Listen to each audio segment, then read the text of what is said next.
Hi, folks. I'm here on the edge of Lake Michigan in Stevensville in southwest Michigan with my friend, my professor from Notre Dame, Bill Krier, who lives in this house with his wife, Terry. Bill, thanks for having me. Oh, yeah, definitely. We're going to talk about... Great to see you. Yeah, great to see you. We're going to talk about books. We were lucky enough that Bryan sent us an advance copy of his new book, which is called Bleak Harbor, and there's a little signature on it, and he says there'll be a quiz. So Terry and I have been preparing very hard for this quiz. So maybe somewhere during the course of the interview he'll start to ask me some questions, and I will. But I paid attention. Anyway, years ago, Bryan walked back into my life, and we were chatting. It was nice to see him, one of my favorite students of all times. And he mentioned that he had written a novel. And I said, wow. And it turned out that it was the first of his trilogy called Starvation Lake. And I was fortunate enough to read it. Then I was reading the second novel, and I happened to be on an airplane at the time. And Terry was sitting next to me on the plane, and she finished the book she was reading. And she said, so what are you reading? You liked the first book? I said, this is the second one. It's absolutely fabulous. She said, what, I like it? I said, here. And I gave her a page to read, which is somewhere around the fifth or sixth page or so, this little hanging tree itself. That's when Gracie is found hanging in the tree. Yeah. I said, here, just read this. So she started reading it, and the next thing I know, she's got the book. And that was that. Excellent. So Starvation Lake is just a fabulous trilogy, and I strongly recommend it to you. But I'm reading the third book, and I'm realizing with about 100 pages to go that Bryan is doing something here. You can almost feel it. It's like a vector. He's just moving it towards a conclusion, not just of the book, but of the trilogy itself. And I want to know why you left Starvation Lake, and if you miss it at all now while you're working on the new book that you're writing and preparing the publication of this other one. When I was finishing that third book, which is called The Skeleton Box, I realized that I was nearing the end of a three-book arc, which was definitely not planned. I actually wrote 4 books. One I threw away. It was so bad. And when I was getting near the end of Skeleton Box, I realized that among all the twists and turns of the 3 books, that really what was going on, the arc of the 3, was about the relationship between the narrator, Gus Carpenter, and his frustratingly unreliable narrator of a mother, B. Mm-hmm. And those who've read the books, I think would say they understand at the end of Skeleton Box why B was at times evasive. And I thought I was done. I thought of writing yet another Starvation Lake novel, and my publisher graciously offered me to write a couple more. But again, my heart wasn't really in it, and I had a couple editors at other houses encouraging me to get out of my comfort zone. And so I left Starvation Lake behind and came up with a new place, but it also involves a small town, a body of water, a bay, as well as the big lake, which is right behind us here. It's Lake Michigan, where we're sitting near Stevensville, Michigan. Isn't far from where the fictional town of Bleak Harbor would be. Yeah. So that's how I got started, and I had an idea about a kidnapping, an autistic boy, and I don't really outline, I don't make big plans, I just start writing, because that's where characters come to life for me. Mm-hmm. Yeah, would it be safe to say, I mean, obviously writers have different habits, and some writers are very heavy on plot. Would it be safe to say that you are much more pulled into your work by your characters, and then the characters, I don't want to say they tell you what happens, but do they surprise you sometimes? Yes. I can think of characters, and sometimes I'll take little notes on them. Mm-hmm. You know, Carrie Bleak Peters, who is the mother of this boy, I took some notes on Carrie and how old she is, where did she go to college, and how did she end up back in Bleak Harbor, and what's her family about, but they weren't extensive. Same with her husband, Pete, who is the stepfather of the boy, Danny Peters, who's 15 and gets kidnapped. But for all of that, they really don't start coming to life in my head until I start writing, and writing them on the page, and then going back and changing things. And what will frequently surprise me, and happened in all of the Starvation Lake books and happened again in Bleak Harbor, were minor characters who, well, I think they're minor, who become major. So in Bleak Harbor, there's a character named Quartz. That's what he calls himself, like the stone, the multifaceted stone. And he is a guy who's on the run, but he's a brilliant hacker, and he helps rich people, corporate people, rich people, get out of jams. He's a finder, a fixer, a cleaner, like the wolf in some respects in Pulp Fiction. Harvey Keitel's brilliant character. Quartz is a little more subdued, but originally Quartz was going to be like one scene, very briefly, he was just a device. But then I had to describe what he looked like. Then I had to think of, well, why is the guy here? How did he get here? Then this history starts to build up, and I'm starting to fall in love with the guy. And the next thing you know, he is one of the half dozen major characters in Bleak Harbor. Yeah. Falling in love with your character is odd, right? Yeah. I mean, they are fictional characters. Yeah, well, I don't mean out of your head, but I know what you mean. I don't mean it in an emotional way. It's just like they're characters. Yeah. And I can think of people I've written about in nonfiction, and I don't have a personal affection for them. I might like them, but they're just great characters. And they might be bad actors. Yeah. But, they're unusual, they're evocative, they do things unlike other people do them, and so that makes them, interesting is probably the best word. Right. Or at least I hope they're interesting. I hope they're interesting to the folks out there. I remember years ago I was talking with a novelist who was much older than I was, Catholic novelist. His name was Richard Sullivan. And he was explaining to me about his characters, and he said, I can't remember the name of his most well-known novel, but he said he sat down to type one morning, and the character, I can't remember her name, he writes this sentence in which, let's call her Catherine. So Catherine decided that today she was going to change the color of her hair, and she gave herself a henna rinse. And he said, I looked up, she wasn't supposed to do that. I have no idea why she did that. And he was absolutely shocked. Yeah. But he kept it. He left it in. He was delighted with the character and her independence. And she was the central character. It's not like, someone who just grew for him. I wonder if you have surprises like that, because your books have to be much more plotted because you've got so many characters involved in a crime or trying to solve a crime. Well, the beauty of fiction is, although some people outline and plot them all out ahead of time, and I don't really, the beauty is if things start to go off track, you can just go back and fix it. Right. And you can change the hair color, or whatever you want. You can't do that in nonfiction, but you can in fiction. And to me, this is going to sound weird or maybe paradoxical, but there's a certain discipline in being able to say, like Mr. Sullivan did, that wasn't supposed to happen, but I'm going to go with it. Mm-hmm.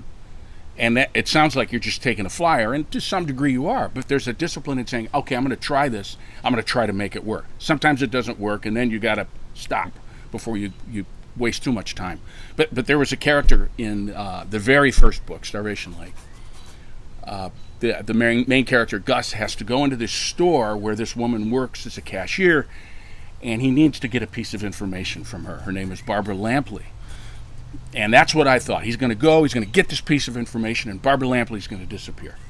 But then Gus is standing in line, and something has to happen, and Barbara's there, and so now I have to figure out who the hell Barbara is, a little bit about her, and I made a couple of decisions I think that she made for me, and the next thing you know, she and Gus are in this pizzeria that she owns, which I had no idea she owned when I started this scene, and she is engaging him in a conversation. I don't want to spoil anything here, but this conversation profoundly changed the ending of Starvation Lake because it helped me understand another character in the book, Sheriff Dingus Aho, is very important. And then Barbara went away, and I think she appears briefly at the end of the book. But, characters talking to you, I hear authors say that, and as my friend Marcus Saki, great novelist, says, voices in your head, you better change your meds. But what I do believe is that, your brain works on these things when you're not working on them. Yeah. When and then you get surprises. Yeah, because you're somewhere in your subconscious, you're living with these people in this town and the other scenes you have, and your brain, I think it wouldn't stop working, your subconscious. And so while I'm playing hockey or having dinner with my wife or driving somewhere, it's working. And when I sit down, now I'm going to commit words to the page. It says, no, not that way. The henna rinse over here. Mm-hmm. So I can empathize with Mr. Sullivan's experience. Yeah, Anthony Trollope is famous for discipline in his writing. He would give I can't remember the number, but let's say 500 words a day, and no matter where he was, and no matter what his other obligations were, he would write those 500 words in the morning, and then he could get on with his life. Yeah. Is that kind of your writing style, habit? Well, first I'd say that this is the first time that I have been invoked in the same sentence as Anthony Trollope. And I'm glad he's dead, or he'd really be pissed off. But he is dead, right? Lately. I have a goal. When I'm working at my full-time day job, it's roughly 500 words a day. And so, which equates to 2,000 to 3,000 words a week. And, it's like anything. Some days you have your fastball. Some days you don't. Mm-hmm. So sometimes I could write 300 really great words, and I don't mean great words in terms of its sparkling prose. I mean it's like I moved the ball forward in a significant way. I came to understand what needs to happen next in a significant way. Or I could write 700 shitty words that I'm going to throw out half of them. But the main thing is to get there and do the work, because books don't write themselves. There's no software you can buy and it'll just write you a book. Well, maybe there is, but I don't have it. Yeah, anyhow.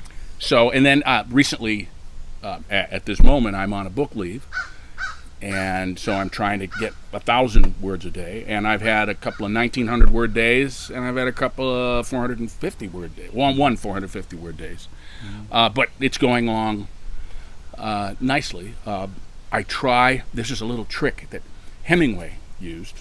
I was just thinking about that. I know what you're going to say. He would end his... Now, for Hemingway, it was 200 words a day because he had to get to the drinking. And I think this was the Paris years.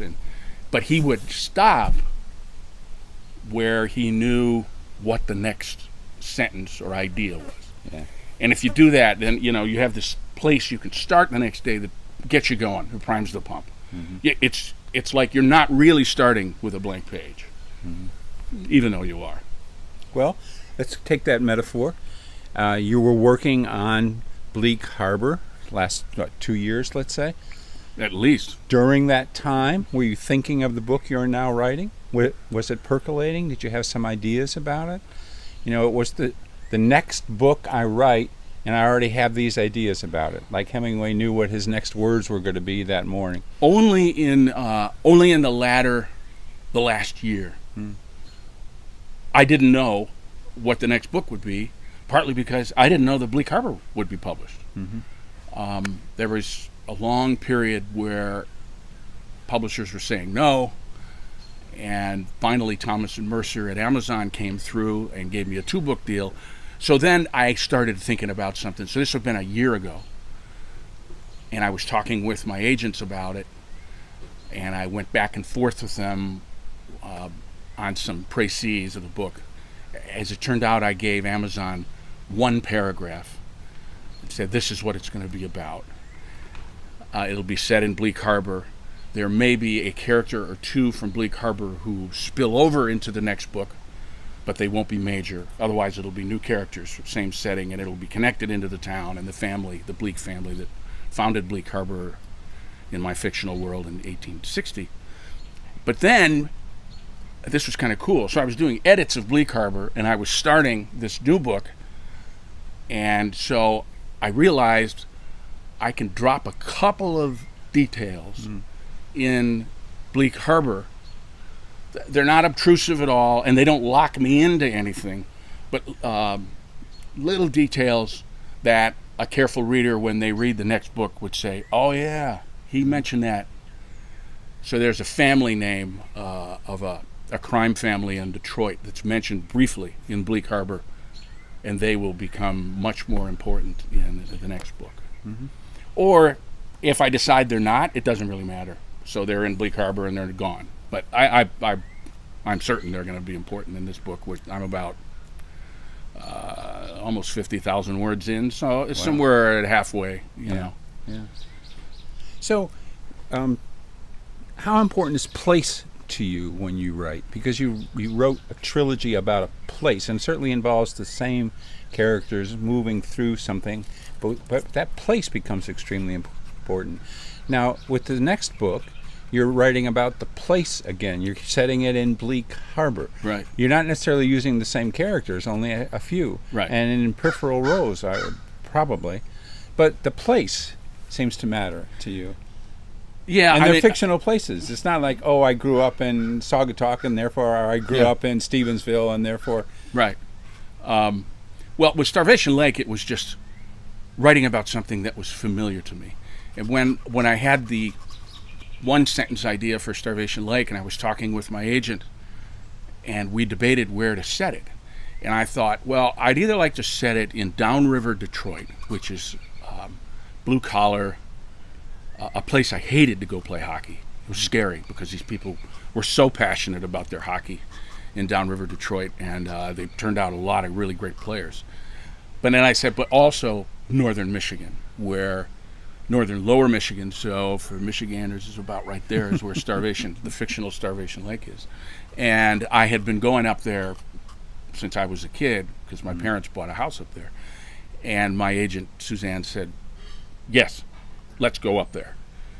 And so the setting, in effect, becomes a character because people, they make choices based on the setting and to some degree vice versa. Certainly the history of the setting influences what characters do. Sure. And that is deeply ingrained in Bleak Harbor, in particular with Carrie, the mother of the kidnapped boy, who is the child of a very wealthy family, the family that founded Bleak Harbor, and to a great degree her boy, who is very interested in the history of Bleak Harbor, in particular parts of it.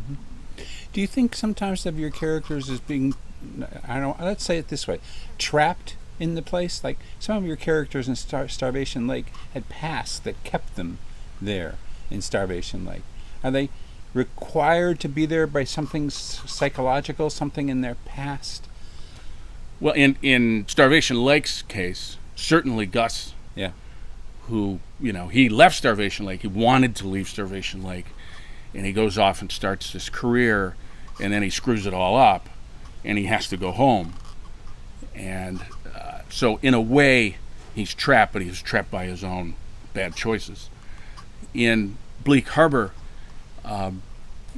Carrie, who grew up there and left, went to prep school in Detroit area, went to the University of Michigan, got involved in social work in Detroit. She wanted nothing to do with Bleak Harbor. Ends up in Chicago, and then through some circumstances winds up sort of forced back to Bleak Harbor. And I'm not giving away much here, but Carrie wants out again, and that's one of the driving forces of the tensions revolving around Danny's abduction. Well, in that sense, she's a little bit like Gus, isn't she? She made the move away. She was successful in that move away. And then something pulls her back. Right. And then she has to deal with that not just the fact that she is there, but the environment itself, because she knows that environment so well, just as Gus does. Right. And then I'm away from it, and I'm learning something new, and then there I am again. Darn it, now what do I do, kind of thing. I think Carrie, I agree. They're similar in some respects, but Carrie has less affection for Bleak Harbor. Gus really admires parts of Starvation Lake. I mean, he loves his buddy Soupy, and he loves his mother, and his mother's there. Yeah.